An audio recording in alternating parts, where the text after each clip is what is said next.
Yo'ok y el inicio de la caída.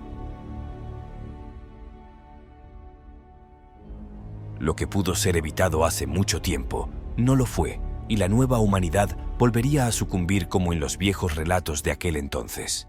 Los atlantes y lemurianos bien sabían que no eran la primera ni la última humanidad en la Tierra. Múltiples leyendas eran parte de la cosmogonía de los primeros días. Una pérdida de tiempo sería dar detalles y muy extenso por lo demás. Referirnos a qué isla se hundió primero, en qué época y de qué forma. Lo importante en este libro es referente a la cultura de aquellas civilizaciones, su conocimiento, su sabiduría y herencia espiritual. No así hacer una descripción geológica o histórica. Por ende, considérense estos relatos relacionados a los registros akáshicos que llevan por nombre Lemurianos y Atlantes, informes astrales desde el campo akáshico.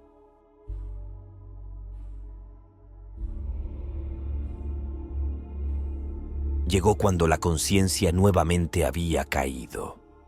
Esta vez, el cronos de la destrucción fue iniciado por la lujuria, la ambición y la ignorancia. ¿Cuándo habremos trascendido aquellos infernales venenos de la conciencia humana? El ser humano había entendido gracias a la intervención divina que tomando un cierto tipo de plantas, que por ende considero sagradas, podía generar estados de éxtasis en su conciencia. Ahora obtenía una herramienta para poder acceder a los reinos de la supraconsciencia y con ello comunicarse con los seres de las distintas dimensiones. El problema fue que aquel fruto sagrado encontró un escape desde las más altas castas sacerdotales de aquel entonces.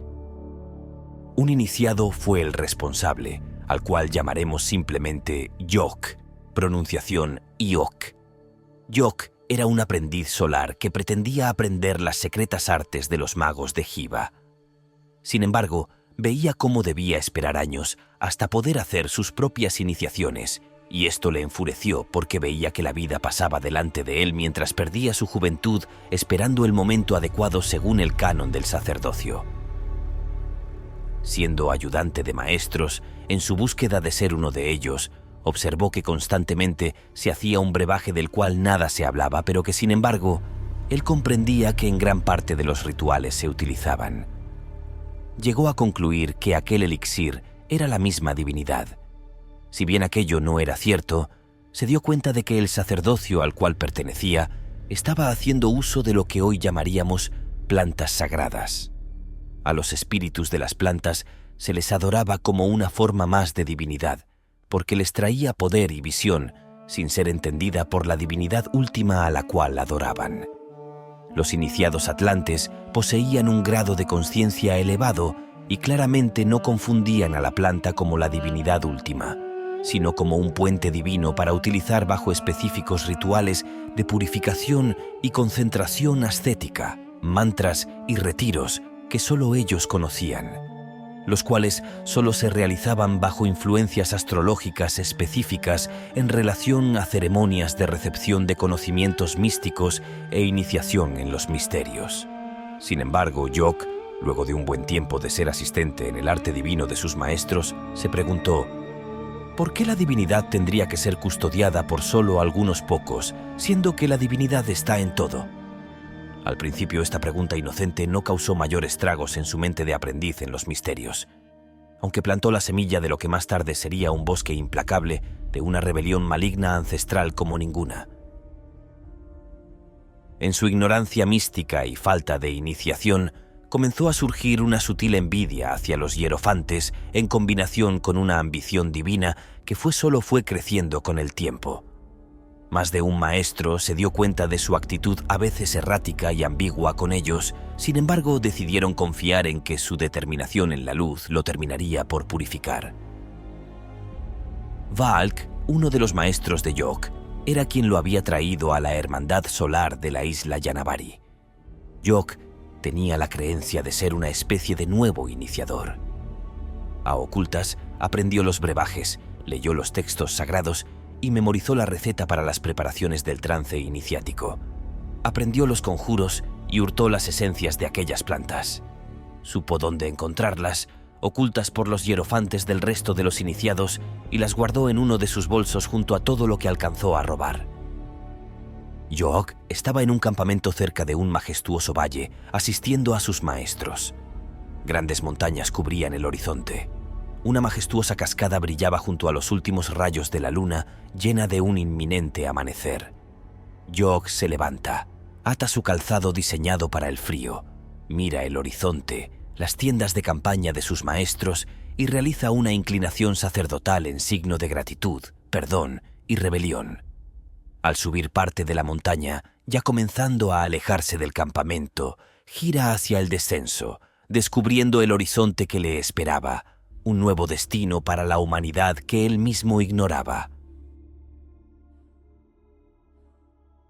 Mientras todo esto sucedía en su mente perpleja, es interrumpido como despertado de un sueño por su compañero de iniciación, un amigo maestro, quien esperando el amanecer junto a un fuego le dice: «Yook, ¿qué haces, hermano?»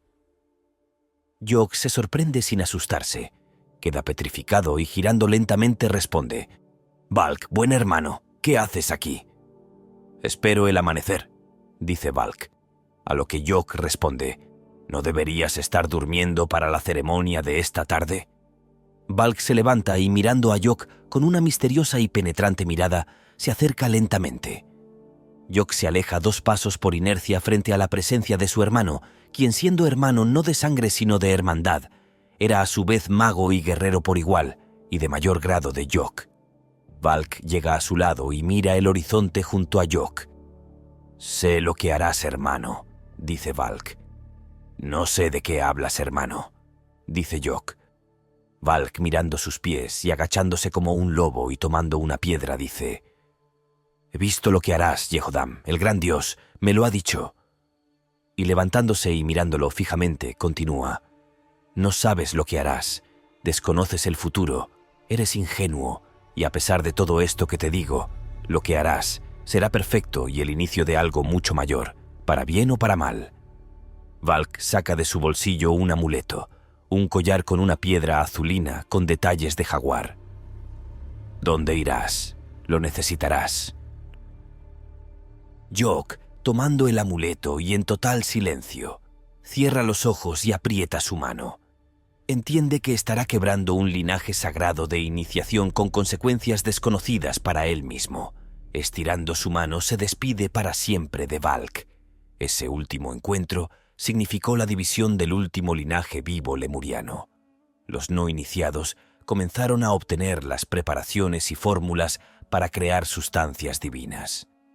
Poco a poco, primero de uno, en grupos de 3, hasta en grupos de 10 a 40 personas. Las tomas de plantas sagradas comenzaban a hacerse cada vez más y más populares entre la gente. La conciencia de la humanidad así comenzaba ante su propia ingenuidad e ignorancia a activar sin quererlo y sin saberlo el cataclísmico destino de toda la humanidad. Era simplemente la gota que rebalsaría el vaso a toda la lujuria, ambición y olvido que ya reinaba en la tierra. Rápidamente comenzó a popularizarse entre las gentes hasta no quedar lugar en la tierra donde estas prácticas no fueran masificadas y popularmente legitimizadas. Se pensó que ya no era necesaria la iniciación, las enseñanzas arcanas y el esfuerzo espiritual. Se pensó que se habían obtenido las llaves del paraíso, nada más lejos de la realidad. Lo que verdaderamente ocurrió fue que comenzaron a abrirse los portales astrales desde las dimensiones oscuras, dejando que seres del más bajo astral comenzaran a infectar las conciencias humanas de aquellos ingenuos que no entendían los riesgos de una práctica de ese tipo. Las personas no iniciadas comenzaron a ingerir plantas y sustancias alucinógenas en masas y en poco tiempo en los mundos del bajo astral comenzó a realizarse una cosecha energética humana sin precedentes hasta aquel entonces, siendo solo equivalente a lo que miles de años después en el futuro, con los sacrificios de seres humanos, volvería a ocurrir. Tales carroñeros del bajo astral esperaban que los humanos ingenuos dieran muerte a su conciencia crística, atravesando las primeras dimensiones del cielo, gracias al impulso de la sustancia, para luego, por efecto del ritmo vibratorio, el péndulo cósmico, verlos caer hasta las profundidades de las sombras. Los oscuros con sus luminosos ojos, viendo entre la densa energía del bajo astral, observaban moviéndose de forma tambaleante entre las sombras, tal esquizofrénico en un psiquiátrico. Gritando sonidos ensordecedores, entre chirridos agudos y graves de dolor, esperando a su nueva y exhausta carroña humana, para luego devorarlas en sueños, en su mente y a través de sus adicciones. Lamentablemente, muchas personas fueron atacadas en pleno viaje astral por aquellas entidades. Para ellos el panorama fue aún peor, porque fueron los únicos vivos conscientes de tal atrocidad y, por ende, los primeros en dejar aquellas prácticas. Sin embargo, la gran mayoría de las personas, al no ver el efecto de forma directa, decidieron creer que los efectos negativos no eran tales, y que quienes les advertían de los usos de aquellas sustancias que tanta liberación les provocaba, simplemente eran anticuados, ignorantes o enemigos de la libertad. Los que hacían purificación y se preparaban como Yock había indicado, según lo aprendido por sus maestros, lograban recibir guía, visiones y consejos de seres desde otras dimensiones. Las plantas eran obtenidas en las alturas, bajo ciertas condiciones específicas y cortadas con herramientas sagradas. Sin embargo, todo el complejo ritual sagrado se fue perdiendo gradualmente en la medida que el saber del ritual fue siendo masificado gradualmente. Cada persona no iniciada y que sabía cómo preparar las plantas, empezó a considerar que no era necesario cierto o cual elemento que durante milenios había sido indispensable por razones específicas, pero que al ser totalmente desconocidas para las personas, inexistentes desde su visión del mundo, les eran a su vez totalmente innecesarias. Fue así que poco a poco, año tras año, hubo una fuga de conciencias desde la dimensión lemuriana hacia las dimensiones alternas de conciencias del bajo astral. Algo que partió como una buena intención terminó cayendo en manos no iniciadas. Y fue así que lo sagrado se fue transformando en una simple fiesta de sensaciones para las masas.